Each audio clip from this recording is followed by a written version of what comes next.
एक गांव में एक समझदार बुढ़िया रहती थी। उसके पास थोड़ी सी जमीन थी जिस पर वो सब्जियां उगाकर अपना गुजारा करती थी। एक दिन गांव में एक बिजनेसमैन आया और उसने गांव वालों को लालच दिया कि वो उनकी जमीन खरीदना चाहता है और बदले में उन्हें बहुत पैसे देगा। गांव वाले लालच में आ गए और अपनी जमीन बिजनेसमैन को बेच दी। बुढ़िया ने भी सोचा कि उसे अपनी जमीन बेच देनी चाहिए, लेकिन उसने सोचा कि बिजनेसमैन का इरादा ठीक नहीं है। उसने अपनी जमीन नहीं बेची और उसे संजो कर रखी। कुछ समय बाद बिजनेसमैन ने अपनी असली योजना का खुलासा किया।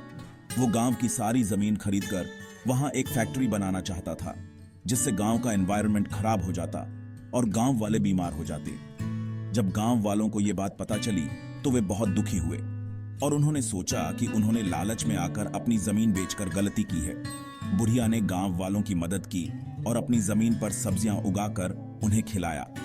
गांव वाले उसकी समझदारी की तारीफ करने लगे और उन्होंने सोचा कि अगली बार कोई फैसला लेने से पहले उन्हें भी बुढ़िया की तरह समझदारी से सोचना चाहिए।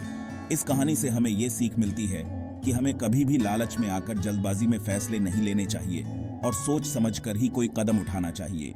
Use a male young Indian voice for the narrator. और अब बिजनेसमैन की असली योजना सामने आती है।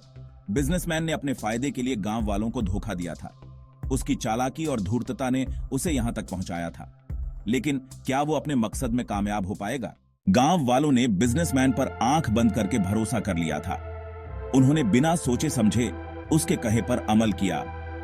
इस अंधविश्वास के कारण उन्होंने अपनी ही गलती से खुद को मुसीबत में डाल लिया।